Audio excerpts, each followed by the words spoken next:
Spiti valley circuit. এই ট্যুরটা সবারই একবার স্বপ্ন থাকে, যেমন ছিল আমাদের। যেখানে আপনি লাদাখের ফিল পাবেন, আবার রুক্ষ মরুভূমির ফিল পাবেন, আবার লেক, নদী, অসম্ভব সুন্দর কিছু মনেস্ট্রি, সঙ্গে তো ছোট ছোট বুদ্ধিস্ট গ্রাম।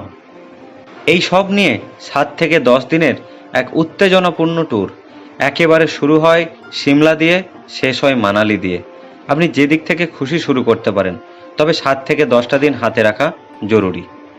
এই ট্যুরের খুঁটিনাটি: কোথায় থাকবেন, কিভাবে ঘুরবেন, কিভাবে গাড়ি বুক করবেন এবং কোথায় হোটেল নিলে সুবিধা হবে, কোন সময়ে গেলে সুবিধা হবে, সমস্ত কিছু ডিটেলসে বর্ণনা করব এই ভিডিওতে।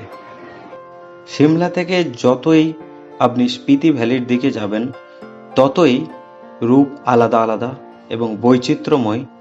বিভিন্ন জনপদহীন গ্রাম, কোথাও আপেলের বাগান, কোথাও নদী, কোথাও রুক্ষ পাহাড়, কোথাও বিভিন্ন ধরনের ল্যান্ডস্কেপ যেগুলো আপনি কোনোদিনই দেখেননি। এরকম বিভিন্ন রকমের বৈচিত্র্যময় জীবন কাটিয়ে ফিরবেন। আর যারা ভাবছেন যে আমি তো হিমাচল দেখে নিয়েছি, অর্থাৎ সিমলা মানালি গিয়ে যদি কেউ ভেবে থাকেন আমি হিমাচল ঘুরে নিয়েছি, আমি বলবো না, এই সার্কিটটা একবার ঘুরে আসুন, তাহলে বুঝতে পারবেন আসল রহস্য কোথায় লুকিয়ে আছে।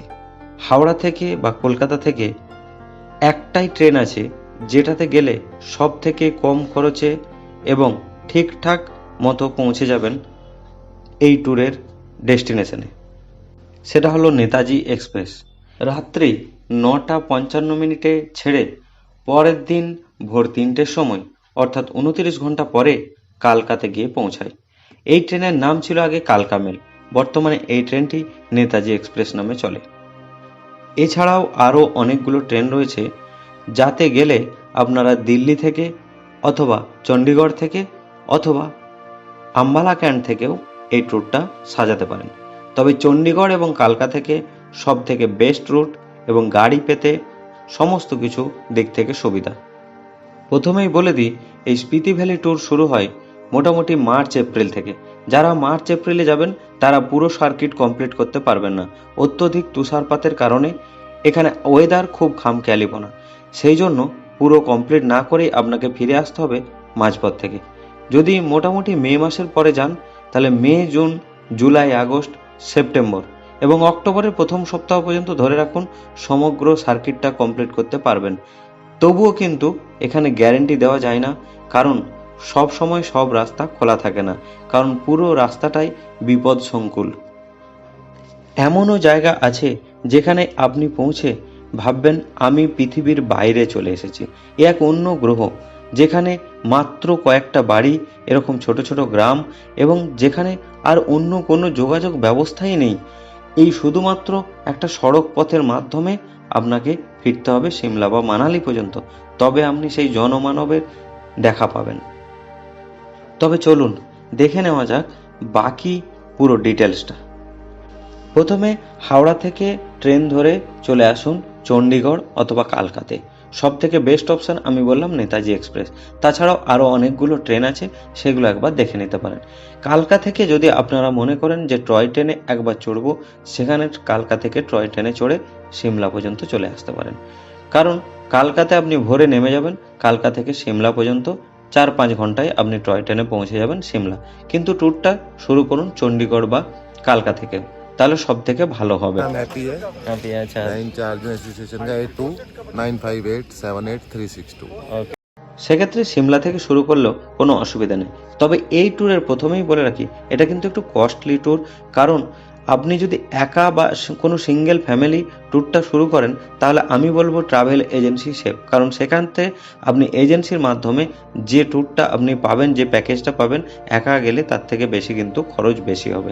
এক্ষেত্রে সব রুটে সমস্ত গাড়ি পাবেন না, বা সোলো ট্রাভেলারদের ক্ষেত্রেও গাড়ি পাওয়া খুব অসুবিধাজনক। সেই জন্য মিনিমাম 5 জনের একটা গ্রুপ গেলে একটা ছোট গাড়ি নিয়ে আপনি ঘুরতে পারেন। তবে এই রুটে 8 থেকে 10 দিন যেহেতু হাতে নিয়ে ঘুরতে হবে, তাই ছোট গাড়িও আমার মতে কষ্টদায়ক। সেই জন্য একটু ট্রাভেলার বা বড় গাড়িতে ঘোরাটাই বেস্ট হবে। আর 10 থেকে 12 জন হলে একটা ট্রাভেলার নিয়ে ঘুরুন। আমি সমস্ত হোটেলের নাম্বার এবং আমরা যে যেখানে ছিলাম সেই সমস্ত হোটেলের নাম্বার আর যে গাড়ির নাম্বার নিচে ডেসক্রিপশন বক্সে দিয়ে রাখবো, সেগুলো একবার চেক করে নিতে পারেন এবং ভেরিফাই করেই তবেই তাদের সাথে যাবেন।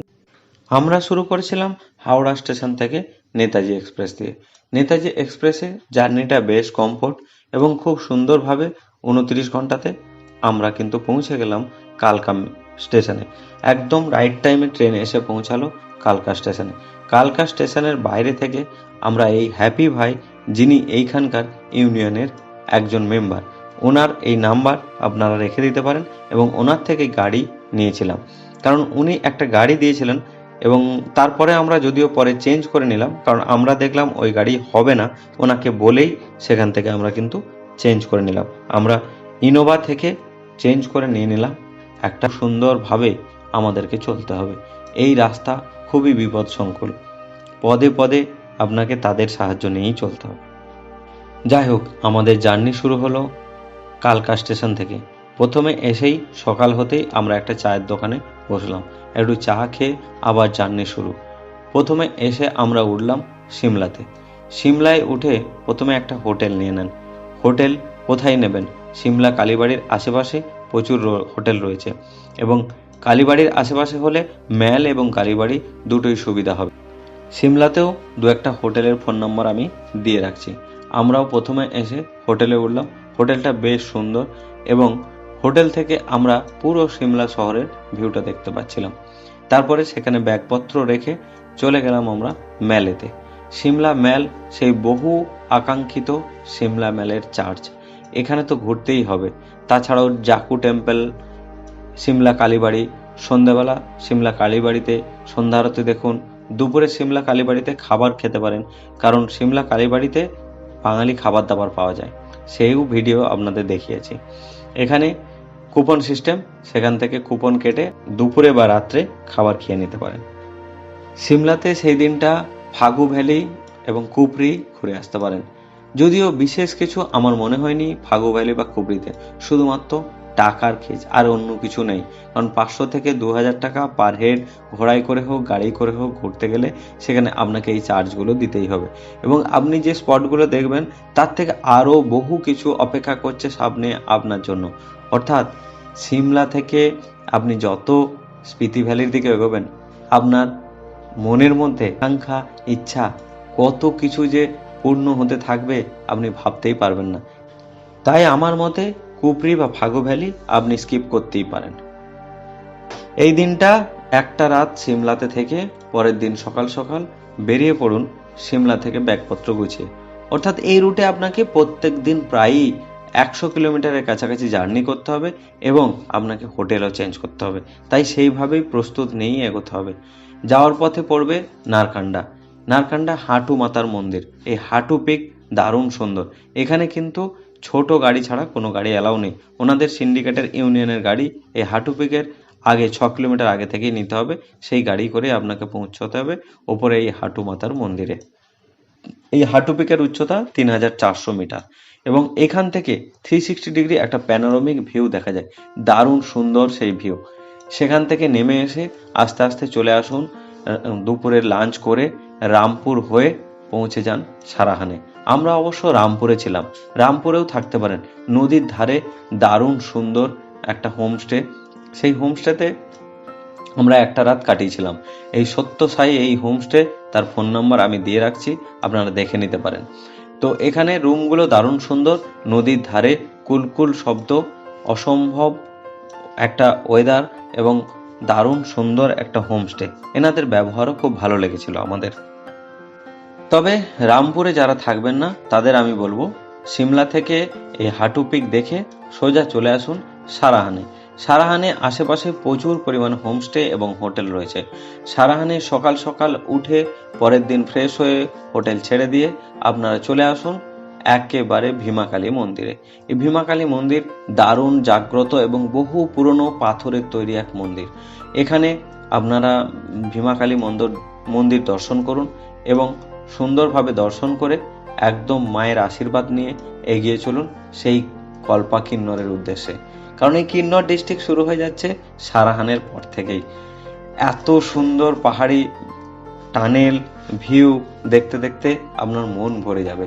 সবুজে সবুজ চারিদিক, তবে রাস্তাঘাট মাঝে মাঝেই বিপদসংকুল। কোথাও রাস্তা ভালো, কোথাও খারাপ, কোথাও পাহাড়ের ঢাল, কোথাও মনে হবে পুরো ক্লিপ আপনার মাথার উপরে নেমে এসেছে, কোথাও আবার ছোট ছোট বোল্ডার পড়া শুরু হয়েছে। এরকম বিভিন্ন রকম ভাবে চলতে হবে পুরো রাস্তা জুড়ে। হ্যাঁ, তবে সিমলা বা দিল্লি থেকে মোটামুটি কাজা বা কল্পা পর্যন্ত, মানে রেকংপিও পর্যন্ত বাস চলে। সেক্ষেত্রে বাসের টাইমিং আমার জানা নেই, যদি কেউ জেনে থাকেন অবশ্যই কমেন্টে জানাতে পারেন। এই রুটের জ্যাম নিত্য নৈমিত্তিক ব্যাপার, কারণ যে কোনো জায়গায় কোনো গাড়ি ফেসে গেলে বা গাড়ি স্লো হয়ে গেলে বা বোল্ডার পড়লে যে কোনো সময় আপনার লেট হতে পারে। তাই গাড়ি নিয়ে তাড়াহুড়ো করা বা ড্রাইভারকে কখনোই বিরক্ত করবেন না, কারণ তাদের কথা মতো ধীরে সুস্থে এগিয়ে যাওয়াটাই ভালো হবে। এবং গাড়ি ভাড়া কত সেগুলো আমি ডিটেলসে পরে আসছি। তাহলে সিমলার পরে সারাহান হচ্ছে দ্বিতীয় নাইট। সিমলাতে প্রথম নাইট কাটিয়ে সারাহানে দ্বিতীয় নাইটের পরে আপনারা চলে আসুন সারাহান থেকে সাংলার পথে। সাংলা হলো হিমাচলের একটা দারুণ সুন্দর গ্রাম, যেটা কিন্নর জেলায় বাসপা নদীর উপরে অবস্থিত। এখানকার দারুণ সুন্দর সুন্দর গ্রাম এবং আপেল বাগান দেখে আপনার মন ভরবেই। এবং সাংলা তিব্বতীয় বর্ডারের কাছাকাছি, যাওয়ার পথে পড়বে একদিকে নদী এবং আরেকদিকে উঁচু খাড়া পাহাড়। এই জার্নি দেখতে দেখতে আপনি পৌঁছে যাবেন সাংলাতে। সাংলা হচ্ছে কিন্নর জেলায় অবস্থিত। অ্যাকচুয়ালি জনসংখ্যা হচ্ছে 2000 থেকে 2500 মতো হবে। সাংলাতে এসেই দর্শন করুন, বিকালের মধ্যে চেষ্টা করবেন সাংলাতে পৌঁছে যাওয়ার। এখানে এসেই দর্শন করুন কামরূপ ফোর্ট। এই কামরূপ ফোর্ট আপনাকে হেঁটে উঠতে হবে আপেল বাগানের মধ্য দিয়ে। আস্তে আস্তে কিছুটা ট্রেক করে উঠলেই একেবারে টপ পয়েন্টে পৌঁছে যাবেন। দারুণ সুন্দর একটা ফোর্ট। এখানে এসে আপনি আপেলের সময় এলে, অর্থাৎ আগস্ট সেপ্টেম্বর মাসে প্রচুর পরিমাণে আপেল দেখতে পাবেন গাছে। এই সাংলার আপেল বা কল্পার আপেল কিন্তু বিরাট বিখ্যাত। এক কথায় কিন্নরের আপেল, অর্থাৎ কাশ্মীরের যেরকম আপেল বিখ্যাত সেরকমই কিন্নরের আপেলও কিন্তু দারুণ বিখ্যাত। এখানে গোল্ডেন আপেল একবার খেয়ে দেখবেন। এখানে প্রচুর পরিমাণ আপেল বাগান এবং আপেল বাগান থেকে তুলে বিভিন্নভাবে সেগুলো প্যাকেটজাত হয়ে বাজারে আসছে। তো সাংলা ফোর্ট দর্শন করুন বিকাল। এখান থেকে সুন্দর ভিউ পাবেন কিন্নর কৈলাসের।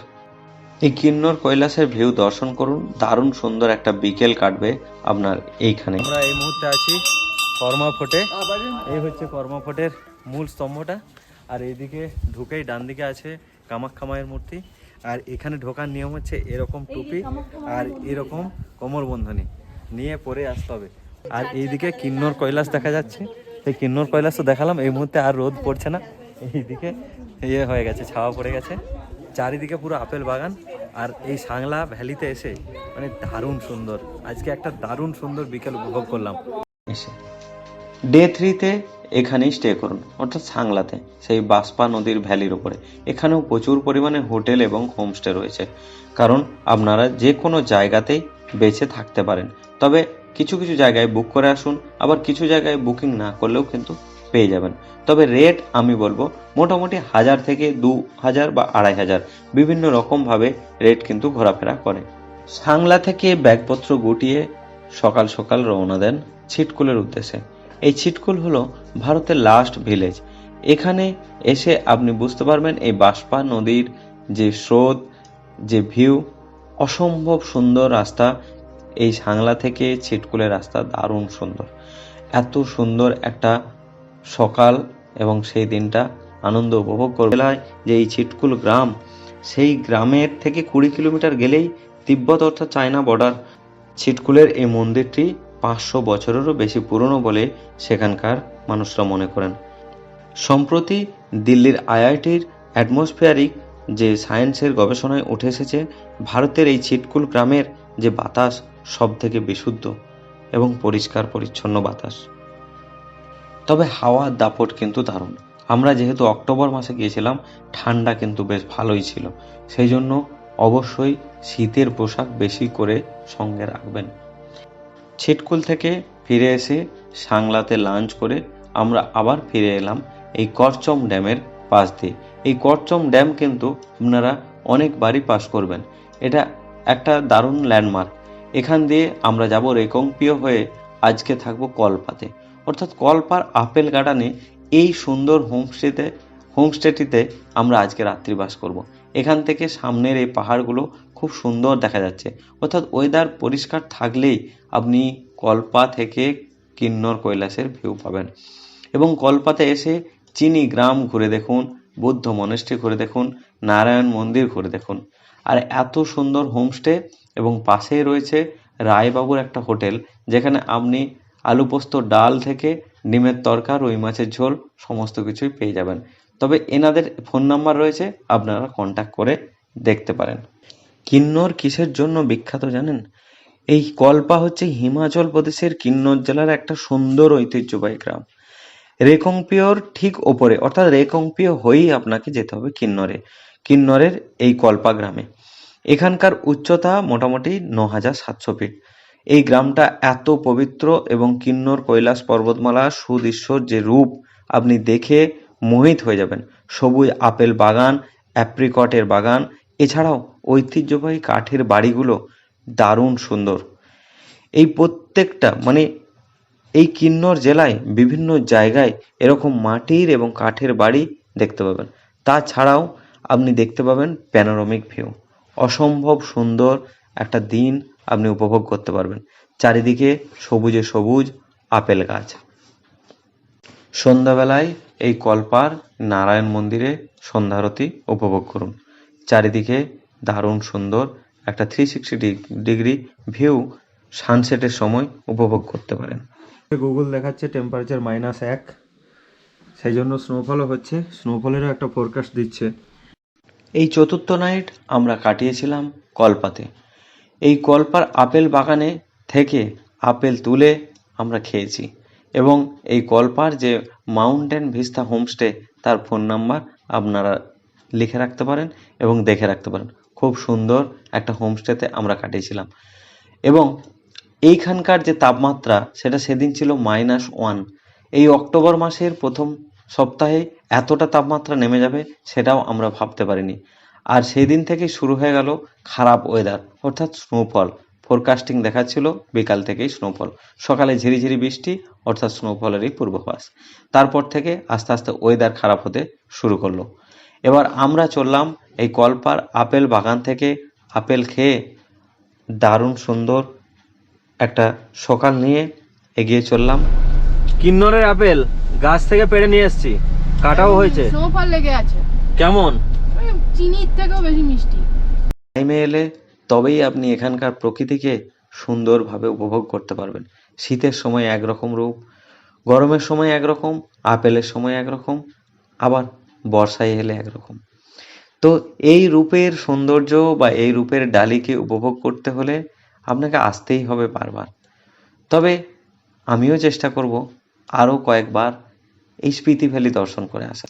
আজকে আমরা কল্পা থেকে যাব এই সুন্দর রাস্তা এবং চারিদিকের সিনারিও দর্শন করতে করতে একেবারে নাকো এবং টাবো পর্যন্ত। নাকো লেক আপনি দেখবেন, এত সুন্দর স্বচ্ছ নীলাভ জল, একেবারে অসম্ভব সুন্দর। তার মাঝে পড়বে খাম ব্রিজ। এই খাম ব্রিজেই এসে মিলিত হয়েছে স্পিতি নদী। খাম ব্রিজের পর থেকে শুরু হবে স্পিতি নদীর পাশ দিয়ে পথ চলা। এখান থেকে দারুণ সুন্দর রুক্ষ পাহাড় দেখতে দেখতে পৌঁছে যাবেন নাকো মনেস্ট্রির কাছে। এই নাকো মনেস্ট্রির এখানেও অনেক থাকার অপশন রয়েছে, তবে আমরা থাকবো নাকো মনেস্ট্রি গিয়ে দেখে টাবোতে। টাবো একটা সুন্দর গ্রাম। দুপুরের দিকে আমরা যখন এসে পৌঁছালাম এই নাকো লেকের কাছে, তার চারপাশে এই রকম সুন্দর হলুদ রঙের গাছপালার, আর তার চারপাশে এরকম গাছের ছায়ার প্রতিবিম্ব পড়েছে নাকো লেকের জলের উপরে। একটা অসম্ভব সুন্দর এই উচ্চতায় একটা এইরকম সুন্দর লেক, যেটা দেখে আপনি চোখ ফেরাতেই পারবেন না। তখন কিন্তু বেশ বৃষ্টিও হচ্ছে এবং সঙ্গে স্নোফলও চলছে। আমরা নাকো লেক দেখলাম, এত সুন্দর ভিউ দেখে তারপরে আস্তে আস্তে দৃশ্যমানতা অনেক কমে গেল। রাস্তার ওপর দিয়ে আবার পথ চলা শুরু। আমরা নাকো লেক দেখে চলে এলাম দারুণ সুন্দর একটা গ্রামে। যেখানে রয়েছে গিউ ভিলেজ অর্থাৎ গিউ মনেস্ট্রি। রয়েছে 500 বছরেরও বেশি পুরনো সেই মমি। এই রাস্তা এতই বিপদসংকুল এবং বৃষ্টির ফলে আরও মনে হচ্ছে যেন বিপদসংকুল বেড়ে গেছে। চারিদিকে জনশূন্যতা, কোথাও কোনো হোটেল, কোথাও কোনো দোকানপাট কিচ্ছু নেই, এবং চলছে কন্টিনিউ স্নোফল। তখন বাজে বিকেল 5টারও বেশি। কিছু মানুষ এই গিউ মনেস্ট্রি দেখে নেমে আসছে, আর আমরা যাচ্ছি গিউ মনেস্ট্রি দেখতে। এত দূর থেকে এসেছি যখন, দেখেই যাব। তবে এখানে দেখে যাব সেই 500 বছরের পুরনো মমি, যার নখ এবং চুল এখনো বাড়ে। তো সেটা দেখে আমাদের প্রায় বিকেল গড়িয়ে সন্ধে হয়ে গেল। এখানে আবার মাঝে মাঝে নেটওয়ার্ক চলে আসে চায়না থেকে, কারণ এখান থেকে মাত্র 20 কিলোমিটার দূরেই রয়েছে চায়না বর্ডার। তাই আমরা সেখান থেকে এই গিউ ভিলেজে থেকে আস্তে আস্তে এগিয়ে চললাম আমাদের যেখানে রাত্রিবাস সেখানে, অর্থাৎ টাবোর দিকে। টাবোতে এসে আমরা যে হোটেলে উঠলাম সেটা একটা হোটেল নয়, আস্ত একটা বাড়ি। অর্থাৎ এক ভদ্রলোক, তিনি নিজের সারা জীবনের উপার্জিত অংশ দিয়ে তৈরি করেছেন তার এই নেচার হাউস, অর্থাৎ সাম্বালা নেচার হাউস। এত সুন্দর গোছানো, এত সুন্দর পরিপাটি, এত সুন্দর রুম এবং এত সুন্দর ভিউ, যতই বলবো ততই কম পড়ে যায়। যদি কখনো এই টাবো গ্রামে এসে পৌঁছান, টাবো মনেস্ট্রির পিছনেই সাম্বালা নেচার হাউস, SNH নাম্বারটা আমি দিয়ে রাখছি, একবার অবশ্যই থাকবেন। এই রুমে একদম টাবো মনেস্ট্রির পাশে থেকে উপভোগ করুন। রাতের বেলা এসে পৌঁছেছি, কোথাও কোনো রুম বুক করা ছিল না। হঠাৎ করে কি মায়াবী এক সন্ধানে আমরা পেয়ে গেলাম এই হোমস্টেটা। ওনারা আমাদের ডেকে বললেন যে আপনারা থাকতে চান? আমরা তো রুম খুঁজেই বেড়াচ্ছিলাম, টাবো মনেস্ট্রির পিছনে পেয়ে গেলাম। টাবো মনেস্ট্রির সামনে এই ভদ্রলোকের এক সুভেনিয়ারের দোকানও রয়েছে, সেখান থেকে কিছু জিনিসপত্র নিতে পারেন। সকালবেলা ঘুরে দেখুন টাবো মনেস্ট্রি, তারপরে সেখান থেকে ব্রেকফাস্ট করে আস্তে আস্তে রওনা দিতে হবে আজ কাজার উদ্দেশ্যে। কারণ এখান থেকে কাজা দূরত্ব বেশি নয়, কিন্তু আপনাকে দেখে দেখে যেতে হবে সেই সুন্দর ল্যান্ডস্কেপগুলো। এখান থেকে আরও যত এগোবেন ততই আপনি অবাক হবেন, যত বলবো ততই কম পড়বে। একবার এসে ঘুরে যাবেন, তবে বুঝতে পারবেন যে আসল হিমাচল এবং হিমাচলি গ্রাম বলতে কি বোঝায়। যেখানে একটা সময় টেথিস নামক এক মহাসাগর ছিল, সেখানে তৈরি হয়েছে হিমালয়। সেই হিমালয়ের ছোট ছোট গ্রাম আমরা ঘুরে দেখছি এই কয়েকদিন ধরে। তখন মনে হবে আমরা কোথায় যেন হারিয়ে গেছি, আমাদের কোথায় বাড়ি আর আমরা কোথায় আছি।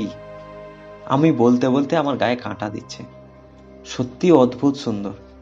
এরকম পাহাড়, এরকম পর্বত, এরকম নদী, এরকম ল্যান্ডস্কেপ কোথায় যেন হারিয়ে যাবেন। কখনো নীল আকাশ, তো কখনো মেঘেদের ভেলা, কখনো স্নোফল, তো কখনো এরকম কালো মেঘ। অদ্ভুত সুন্দর, অদ্ভুত সুন্দর এই ধানকার মনেস্ট্রি। প্রথমে এই নতুন মনেস্ট্রিটা পাবেন, তারপরে আমরা এখানে এসে প্রথম পেলাম স্নোফল, বছরের প্রথম স্নোফল, দারুণ সুন্দর আনন্দ করলাম। তারপরে এগিয়ে গেলাম, একটু আগেই পড়বে এই ওল্ড মনেস্ট্রি, অর্থাৎ দারুণ সুন্দর, এত পুরনো, এত ঐতিহ্যবাহী এই মনেস্ট্রি। এটাই সেই ধানকার ভিলেজ, যেখানে সুউচ্চ এরকম পাহাড় এবং এবড়ো খেবড়ো টিলা, অসম্ভব সুন্দর একটা ল্যান্ডস্কেপ। এই ধানকার মনেস্ট্রির নিচেই দেখতে পাবেন স্পিতি নদী এবং পিন নদী একসাথে মিলিত হয়েছে। তবে এই ধানকার মনেস্ট্রির উচ্চতা 12,700 ফিটেরও বেশি। অসম্ভব সুন্দর একটা গ্রাম। বেলা গড়িয়ে আস্তে আস্তে দুপুর থেকে বিকেল হতে শুরু করলো। আমরা আস্তে আস্তে চললাম একেবারে স্পিতি নদীর ধার বরাবর এবং স্পিতি ভ্যালির উপর দিয়ে। স্পিতি নদীর বুক চিরে আমাদের রাস্তা চলেছে সেই সামনে একেবারে কাজার উদ্দেশ্যে। তবে মানালি থেকে এই কাজার দূরত্ব 200 কিলোমিটারেরও বেশি, আর সিমলা থেকে 300 কিলোমিটারেরও বেশি। আপনি যেখান থেকেই আসবেন, এই কাজাতে আসতে হলে আপনাকে বাই রোড আপনাকে কানেক্টিং করতে হবে, তবে অনেক টাইম লাগবে। আমরা যেরকম আস্তে আস্তে বেশ কয়েকদিনে এলাম, এটাই কিন্তু অ্যাকচুয়াল নিয়ম। কারণ কাজা পৌঁছাতে হবে আপনাকে অল্টিটিউডের সাথে অ্যাডজাস্ট করে করে। এই কাজার উচ্চতা প্রায় 12,000 ফিট। আর কাজা এই স্পিতি ভ্যালির একটা সাব ডিভিশনাল হেডকোয়ার্টার। তবে দিল্লি বা মানালি থেকে বাস চলে, সেই বাসের সংখ্যাও খুব কম। শীতকালে হয়তো বাসগুলো সব বন্ধই হয়ে যায়। কাজাতে এসে আমরা যে হোটেলে উঠলাম সেটাও কিন্তু দারুণ সুন্দর, এরকম ভিউযুক্ত দ্য হিমালয়ান ক্যাফে। এত সুন্দর পাহাড়ি রেঞ্জগুলো দেখা যাচ্ছে হোটেল থেকে। তারপরে কাজাতে সেদিনের রাত্রিবাস। আমরা এগিয়ে চলবো কাজা থেকে সাইট সিনের উদ্দেশ্যে। আমরা দেখব চিচাম ব্রিজ। এই চিচাম ব্রিজ কাজা থেকে অন্যতম এক সুন্দর এক কেবল কানেক্টেড ব্রিজ।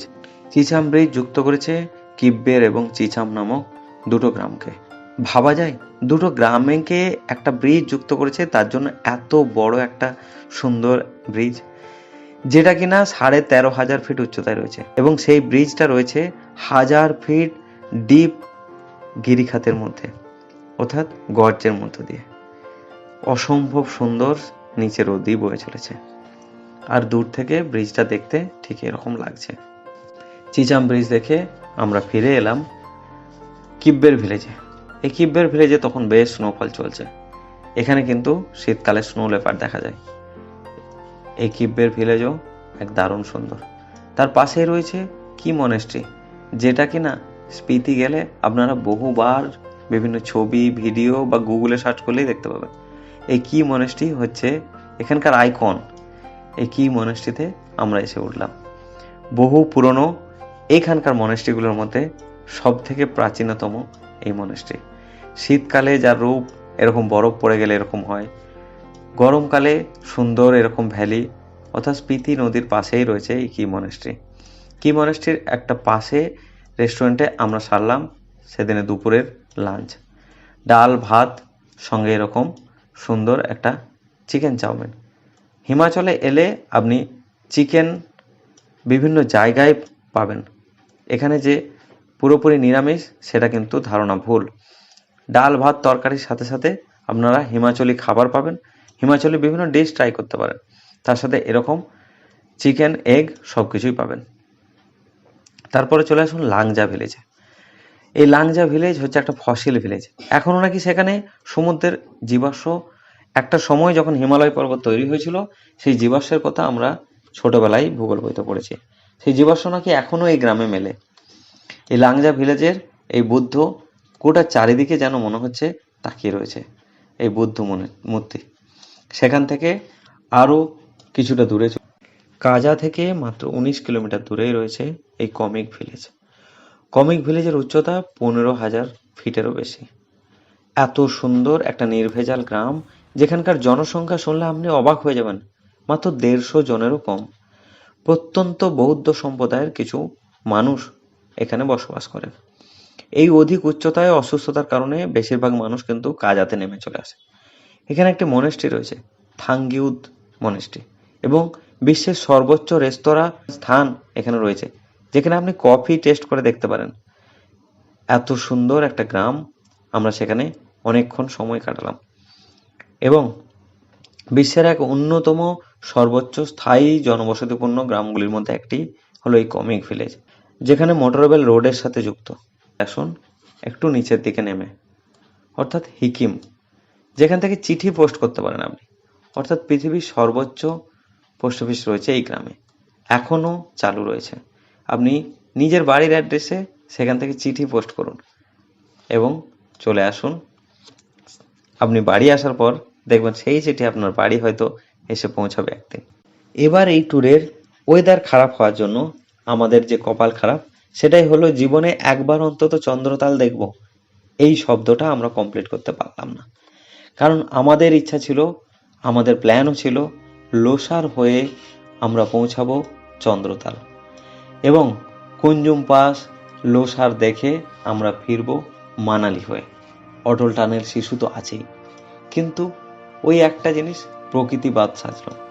প্রকৃতি আমাদের কাছে এত পরিমাণ স্নোফল এবং ওয়েদার খারাপ, কোনো মতেই আর পারমিট আমরা পেলাম না, অর্থাৎ আমাদের আগে থেকেই যেতে বারণ করা হলো যে সেই রাস্তায় আর যাওয়ার উপযোগী নয়, কারণ এই রাস্তা যখন তখন বন্ধ হয়ে যেতে পারে। তাই এই রুটে এলে একটা দিন অবশ্যই এক্সট্রা হাতে রাখবেন। তাই আমরাও ঠিক করলাম যে এখান থেকে ব্যাক করতে হবে। আমরা আবার ব্যাক করে এলাম সিমলার উদ্দেশ্যে। সেখান থেকে সোজা নেমে এলাম কাজা থেকে পরদিন সকাল সকাল রামপুর ভিলেজে। আবার রামপুরে এসে একটা রাত, রামপুর থেকে এলাম সিমলা। সিমলাতে আরও এক রাত কাটিয়ে আমরা তবে সেই এক্সট্রা দিনটা ঘুরে নিয়েছিলাম নালদেরা। নালদেরা সিমলা থেকে 50 কিলোমিটারের মধ্যেই, আপনারা ঘুরে আসতে পারেন। দারুণ সুন্দর পাইন বনের মধ্যে, এবং এখানে অনেকগুলো সিনেমা শুটিংও হয়েছে। সেই স্পট আপনারা ঘুরে তারপরে সিমলা থেকে ধীরে ধীরে নামতে শুরু করুন চণ্ডীগড় বা কালকার উদ্দেশ্যে। এইখানেই আপনার ট্যুর শেষ হবে। সেখান থেকে আপনারা অর্থাৎ সিমলা থেকে যদি পারেন টয় ট্রেনেও ফিরে চলে আসতে পারেন এই কালকাতে।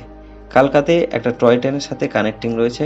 বিকালে 5:25 নাগাদ যে টয় ট্রেনটি ছাড়ে সেই ট্রেনে আপনারা টিকিট কেটে রাখলে চলে আসতে পারেন সোজা কালকা স্টেশনে, এবং সেটি কালকা মেল অর্থাৎ নেতাজি এক্সপ্রেসকে মেল দেয়। তাছাড়াও আপনারা কালকা বা চণ্ডীগড় থেকে অনেক ট্রেন পেয়ে যাবেন কলকাতাগামী বা দিল্লিগামী। ভারতের বিভিন্ন প্রান্ত থেকে এই ট্যুরটা আপনারা কমপ্লিট করতে পারেন। তবে স্পিতি ভ্যালি যে একবার যাবে তার সারা জীবন মনের মনিকোটায় থাকবে, এটুকু আমি গ্যারান্টি দিয়ে বলতে পারি। তবে অবশ্যই মনের জোর আর শরীরের জোর নিয়ে এগিয়ে যাবেন। দারুণ সুন্দর এই পৃথিবীকে উপভোগ করতে হলে, এই হিমাচলকে উপভোগ করতে হলে আপনাকে আসতেই হবে বারবার কিন্নর, হিমাচল এবং স্পিতি ভ্যালিতে। এবার আসা যাক গাড়ির খরচের ব্যাপারে, কারণ গাড়িটাই এই রুটে মেন। এই গাড়ি এক টানা বুক করে রাখতে হবে, তারপরে তো হোটেল এগুলো আছেই। তবে গাড়ি পিছু ধরে রাখুন মোটামুটি 7 সিটার গাড়িতে 5 থেকে 6 হাজার টাকা দিন প্রতি লাগে। আর বড় গাড়ি সেক্ষেত্রে ট্রাভেলারের ক্ষেত্রে 7 থেকে 8 হাজার টাকা দিন প্রতি। এবার 7 থেকে 10 দিনের হিসাবে এই টাকাটা আপনাকে হিসাব করতে হবে। তাহলে বুঝতেই পাচ্ছেন মোটামুটি একটা গ্রুপে গেলে সব থেকে ভালো হবে। আর খাবার দাবার 100, 150 বা 200 টাকার মধ্যে ভেজ থালি পাওয়া যায়। বেশিরভাগ এরিয়াতেই ভেজ পাবেন, তবে নন ভেজের অপশানও অনেক জায়গাতেই রয়েছে। হোটেল খরচ মোটামুটি 800 থেকে 1000-এর মধ্যে রুম পাওয়া যায়, তবে 1,500 থেকে 2000 হলে রুমের কোয়ালিটি ভালো। এবার এই সমস্ত ধরে আপনাকে হিসাব করতে হবে যে টোটাল কত খরচ হচ্ছে। তো মোটামুটি একটা বাজেট রাখুন 20 থেকে 25 হাজার টাকা পার হেড হিসাবে ধরে চলতে হবে, সেটা কম বেশি হতেই পারে। ভিডিওটা কেমন ইনফরমেটিভ লাগলো আমাদের জানাতে ভুলবেন না, কারণ এরকম মোটিভেশন আপনাদের কাছ থেকে পেলে আমরা আরও নতুন নতুন ভিডিও বানানোর উদ্যোগী হব। তো ভালো থাকবেন, সুস্থ থাকবেন এবং ভিডিও দেখতে থাকুন আর ঘুরতে থাকুন।